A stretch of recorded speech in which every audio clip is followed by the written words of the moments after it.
Hey guys, it's Mark back here again with you. So in this video, I want to show you how to build an entire scale or the entire scale from purely physical principles. So it's going to be a pretty hands-on guitar using the harmonics on the guitar in the overtone series to show you, number one, why blues and the sound of dominant chords is very fundamental to the physical reality.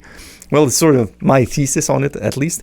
Number two, I'll show you how to avoid chords that may sound muddy when they're too low on the guitar. I'll show you the recipe to do that well. And three, we'll see why minor triads are sad, quote unquote.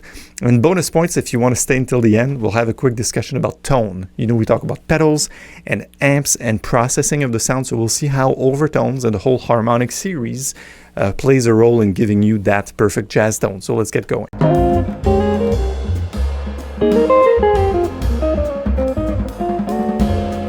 Okay, first off, kudos, so credit where credit is due. I'm using a book that I bought probably 15 or 20 years ago by Gordon Delamont. On screen here, Gordon is a fellow Canadian, is of course passed away by now, was, if I'm not mistaken, University of Toronto professor. His name is Delamont, D-E-L-A-M-O-N-T. And this one's called Modern Harmonic Technique, Volume 1. I love when you have two volumes of Volume 1. Is that sarcasm? Is this hard enough already? And I do have Volume 2. He wrote books about counterpoint, about melodies. And when I first opened the book, that's actually page 1. It's called Scales. When I saw the author start to build scales around the principles of using fifths, I'm like, okay, we're starting with fifths and we're building in fifths on top of one another, pretty much like in my previous video on pentatonic scales, but saying we can get the 12 tones by building fifths on top of fifths. I'm like, okay, we're up against something a bit different because he's looking at it for the value of the overtone series. Further in the book, so around page 25, when there's the discussion about intervals, he goes into the building of the harmonic series. So this is where I'll show you why I think the blues scales and the blues stuff is more fundamental in the way it's built from the ground up, from the earth, essentially.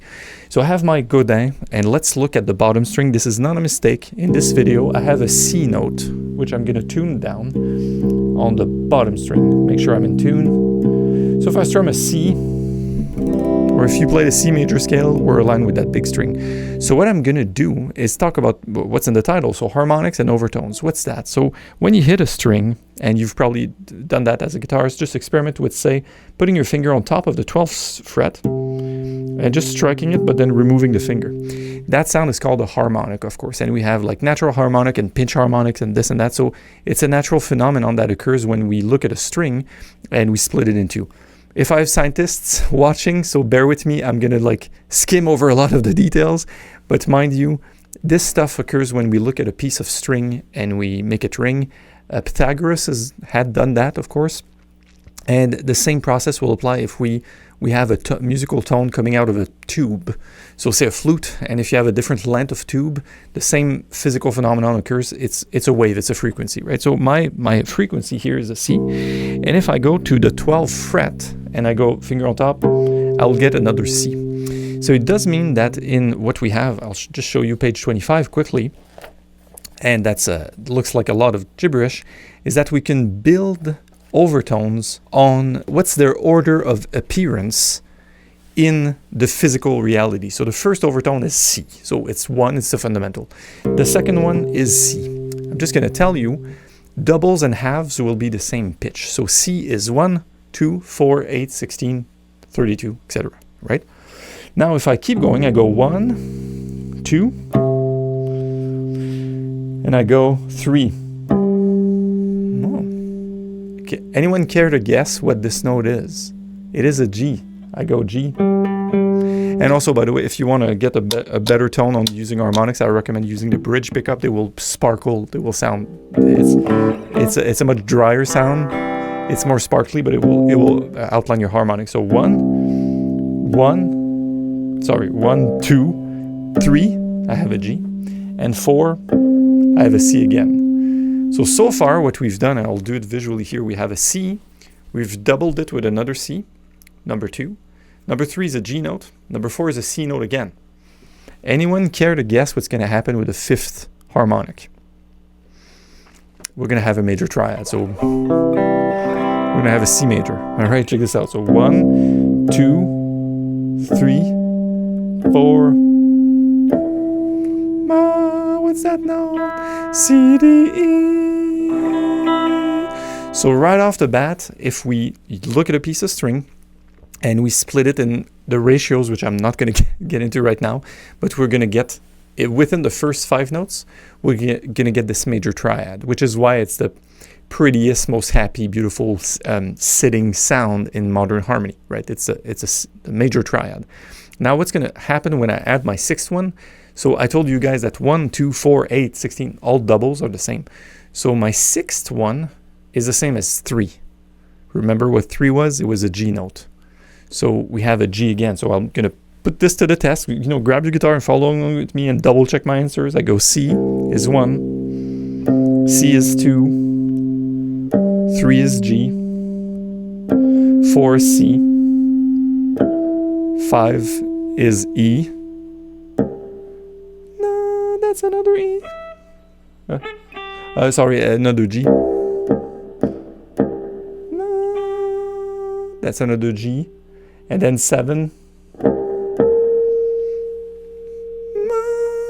Pick up your guitar, found that what that note is. The 7th overtone, or the 7th harmonic, when I keep subdividing my string like this, is a B flat.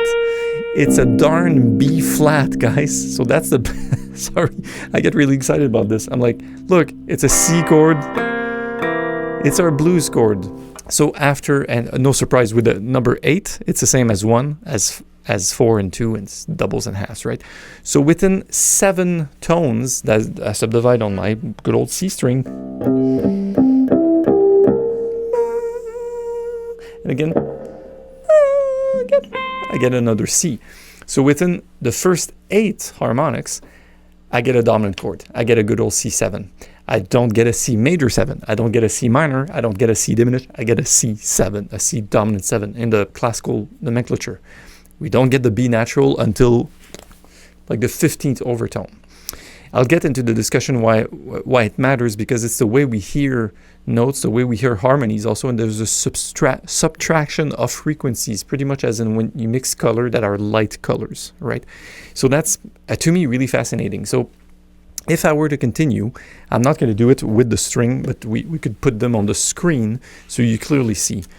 1, 2, 4, 8, and 16 are C notes. 3, 6, and 12 are G notes. The 5th, the 5, okay? 5, 10, and 20 are the E notes. Again, equal temperament does not work. If I have physicists watching, you're going to know, but actually, I know, but we're not going to get into the detail of this just now. Then we go to the, of course, 3, 6, and 12, we've already covered. We're going to look at the 7th as being the B flat. The 9th is the D natural. And the 10th we covered. The 11th is an F sharp. Gotta be kidding me, man. Yeah, so I go C7. Sorry, change the tone here. 7. Then my 13th interval, so 12 we covered. My 13th interval is the A note. And 14 is the same as 7, so B flat again. And then 15 I get a B natural, and 16 I get another C. So I get, if you will, I get the C dominant 7 scale. I get an F sharp. Within the first 16 overtones of the series, I get a dominant bebop scale with an F sharp. The F sharp is the blue note. Right? It can't get any more raunchy than this. So my point is that the Harmonic series has more to do with the sound that was brought up by, I don't know, all the jazz players, all the New Orleans guys, Hendrix and B.B. King, more so than, say, Mozart and J.S. Bach, which is my thesis on this, which is why blues is such a fundamental part even of pop music, because we hear it, because it's very grounded, it's very close to the fundamental of the Harmonic series. And point being, the further and further we get, and I'll get to this in my next points, the further we get from the Harmonic series, the harder it is to hear these things. A perfect instrument to demonstrate this on would be a grand piano, which I don't have in the studio, but if you have a grand piano or a friend that knows these things, you can ring a note and press the pedal and realize that the other notes, as part of the overtone series, will start vibrating in, they call it in sympathy, sympathetic vibrations. So that's the point. Okay, one of the main things we'll have later is why we stack all of these notes and why they matter, and that's going to be in our discussion about tone, which is our bonus at the end of the video. So first off, I think we've uncovered that dominant 7 blue note is really funky, and it's not like dirty or a thing we shouldn't be doing as far as classical harmonies. It's actually down to earth. Very good. Number 2, I will show you how to avoid chords sounding muddy, because you guys might have learned your drop 2s and go like, oh yeah, I can do these different things, and then let me do them on the next set of string, right? And then maybe now my C string is tuned down, but you'll get to a point where you want to do these voicings very low on the fretboard and go, man, it doesn't sound. It sounds like mud. Here's the quick distinction. I'll make it out. Don't want to spend too much time on this. When we have 2 notes together, so that's the chapter in Gordon's book, which is called Intervals, which is the 2nd chapter.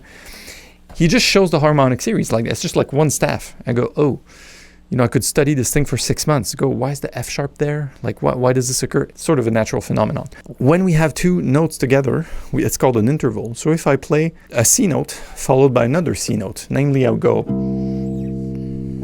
or maybe I'll go even higher if I go, somewhere over the rainbow. I know. There's so many tunes that start with octaves as well, like If I Should Lose You, and a lot of really good tunes starts with an octave. But the thing is, in our ears, there's going to be a subtraction of frequency such that we hear, is that one or that one? I forget. But there's a ratio that makes us hear the other tone. That's a fundamental. So with an octave, it's easy. But when I do, say, a fifth, I do these 2 notes. If I do C, G, our ears implicitly hear this one. So there's a subtraction of frequency, and the weirder the interval, the higher it is on the overtone series overall, the further the acoustical root, the implied acoustical root is, all right? So I'm not going to get into how does it happen when I combine 2 or 3 notes to get a triad, etc. But for sure, when I hear C, E, and G, there's a natural physics phenomenon that makes us hear that other note that would be the implied root.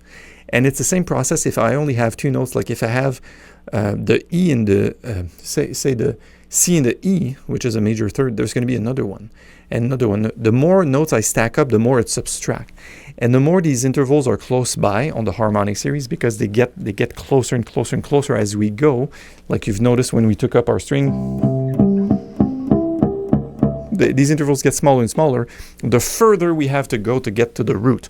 So the short answer is, when I have a chord that has a subtraction of frequencies that's lower than a certain pitch, we don't hear it anymore. Go to a piano, any piano, and play a C major triad, C, E, G, versus a C, E flat, G, a minor triad, and do it very low, and eventually you go, I can't distinguish. You know how a dog will hear a whistle like super high with the little whistle tool? Doesn't even work. What the hell? Or cats hear higher pitches. Like for us, that note, that is the limit, is the A, that I forgot the frequency, but it's the lowest note on a traditional grand piano, right? So that A is our hearing limit. So it means that if I play an interval above that A, and it's subtract lower than that A, we will hear it as mud, or it's going to be undefined. It's fine to dip in and to get back in, but if most of your tune or your chords, your music is based there, we don't hear it. We don't hear the qualities. We don't. It's almost like we have musical myopia when it comes to these tones that are too low. We can't distinguish between the half steps. It's just a phenomenon. Also, the more convoluted or the more smaller intervals we have, the further it takes us. That's why I said, we need to wait until the 15th overtone before we get the B natural, the 7th of the scale. We have a B flat as the 7th. So the B, like to hear, say the note C to B, for instance, this guy, there's a certain crunch to it, and we would need a C that's actually an octave lower than this to get it. So if I do a 7th interval or 7th interval, like this one is still clear, this one's still clear, but check this out. I played C to B. Something's happening, right? So it gets muddy. So that's the trick on how to not get your your chords muddy. All right, long convoluted video. I'm sorry I get really passionate about this. So the overtone series gives us a dominant 7 chord really early on. Number 2, we can avoid having chords that are undefined when we're too low by moving up the register or figuring out which notes we want. The good old basics like octaves and fifths tolerate getting really low in the register and we still hear them, but the fancier the intervals, the higher we have to go to maintain them clearly. Now, why are minor triads sad? And then we'll talk about tone. So and again, if I have physicists in the room, just bear with me, when I sound a major triad, I have C, E, and G, there is a phenomenon that dictates what the acoustical root is. And regardless, I can play C, E, G, and have the C, and it's clean. I could even have, and the acoustical root is dictated by the subtraction of frequencies. If I do a minor triad, like this, people say, it's sad, right? Or I have a song in minor, it's a sad song. Or one of the reasons that happens, and if you were to write it on paper with the ratios of intervals and such, we realize that there is a component of, I don't want to say distortion because like distortion overdrive pedal, but there's an ambiguity as far as which of the notes is actually the root. So the root could either be, it could be a C with 66% certainty, or it could be an A flat. It's an A flat note, and that's a physical phenomenon. And what we hear culturally, we've been used to saying, "Oh, it's sad," it's a sad tune. But what's actually occurring is that because there's an ambiguity as far as which note is the acoustical root, it's like, 66% this one, 33% this one, or 66.66% this one, or 33.3, right? 1/3, 2/3. That vagueness leaves us that feeling, that emotional quality of, it's sort of weird. And diminished chords are even worse because they have 1/3, 1/3, 1/3. If I play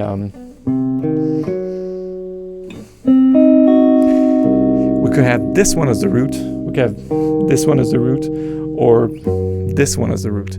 So because it's so unstable, we don't know what it is. That vagueness feeling we translate it into I don't know, it's weird, it's tense, it wants to go somewhere, versus this is pure resolve, while the C diminished has pure ambiguity, because any of its root notes, any of the notes could have been the root, acoustically, mind you. All right, so that's the reason we have the sadness of the minor triads, not because they're sad, it's because in effect the vagueness is translated in this uncertainty, and our ears sort of pick it up, and because it could go both ways, we interpret it as sad, culturally at least. All right, quick discussion about tone. So if you're here and you've watched my entire rambling on the harmonic series, I'll tell you why we think of the holy grail of jazz guitar tone in a certain way, and I'll tell you why notes and chords are actually fractals of everything. So here's the main takeaway. Whenever we have a tone, such as if I'm playing that C note, whenever it's sounded, the pitch contains all of the other overtones. Okay, so it does mean that you hear the note itself, and then you hear the first harmonic as the root, the second, the third, the fifth, or whatever, and they're all there. So it's fractal in that this note contains all of the other notes. What differs is the blend at which these things will occur, almost like it's the note's DNA. And when I say the note, I don't mean the pitch, I really mean that sound. And the word in French we use is timbre, T-I-M-B-R-E, timbre. So the timbre is the difference between me singing that note and the guitar singing that note, or I hear a trumpet playing a C note or a clarinet. I'll be able to distinguish between the tone of these different instruments by the timbre, by the blend of overtones. So if I get a really pure synthesizer, it has 0 of the other overtones and it just gets that one note, or maybe 2, like it's going to get the C and the C, and that's it. It's pure. But all other instruments have timbre. That's how we're able to recognize voice. You know how you can have voice authentications, like the computers are able to hear a pitch and go like, yeah, it's Marc speaking, because we have this blend and it's totally unique. It's like a fingerprint.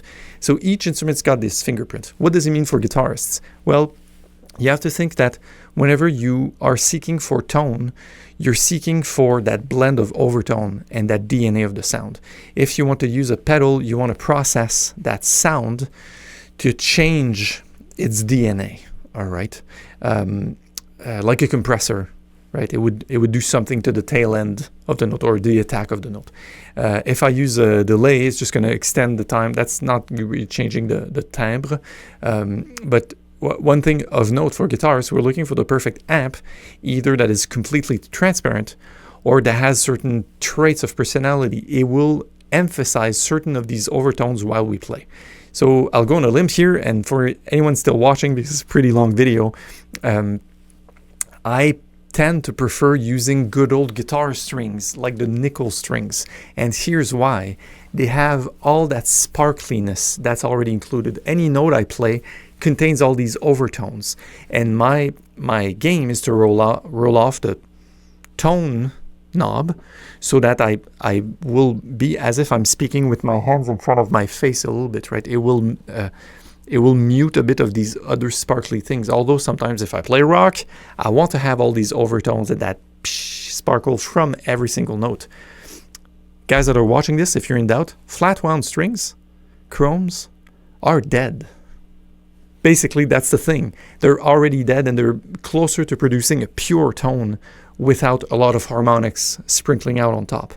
The most neutral amps, the most transparent amps also don't have that. If you pick up an amp, like, I don't know, it sounded like it's a cheap amp, and I'm not sure it's because it's tweaking with that tone, with that DNA. That said, tone is in the fingers. Of course, you got to work on how you produce the sound and the attacks and everything. And if you get really, really used to a guitar, you'll be used to attacking the string in a way that brings up the overtones that you want to hear and the attacks that you want to hear. But that's all we're doing this. We're playing with the DNA of the sound itself, which gives its timbre.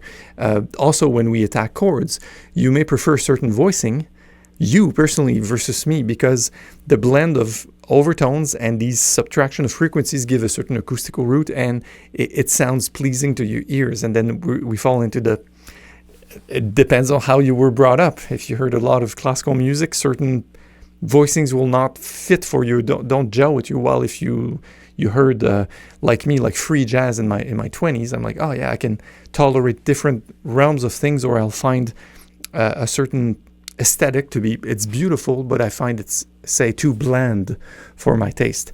So that's it for the discussion on tone. Basically, I wanted to bring to you this whole like fractal nature of it. So the best tones, any note contains all of the other ones. So that's fractal, but also our quest for tone means that we're looking for that blend. And unfortunately, unless we do it a computerized version, anyone has a link for that, please post in the description or in the comments. We can craft the perfect tone from a synthesizer by using these overtones, these fractals, as faders. And typically, as we go up in the overtone series, we have less and less and less and less. So it's maybe that, I think someone with perfect pitch told me that clarinet has a really hard fifth overtone. That's what's giving it this woody flavor. And I think when I hear really, really good singer and they have that fifth overtone that's coming in really cleanly, it gives me shivers. I'm like, oh, cool. But maybe not. It may be not the same for anyone. So that's it. On that note, I will let you guys go. This has been a really off-tangent sort of jazz guitar physics blues / overtone harmonic series. Please pick up the Gordon Delamont book. They're not cheap. I don't know if they still have them on Amazon's, but this is a cursory understanding of how the harmonic series work, why it works, why blues is so fundamental, how intervals subtract from one another, what's the name of the game when it comes to major versus minor triads versus augmented or diminished triads. What's the physics of it? I'll see you soon on the website, jazzguitarlessons.net, and I'll see you in the next video. Thank you. Take care. Bye.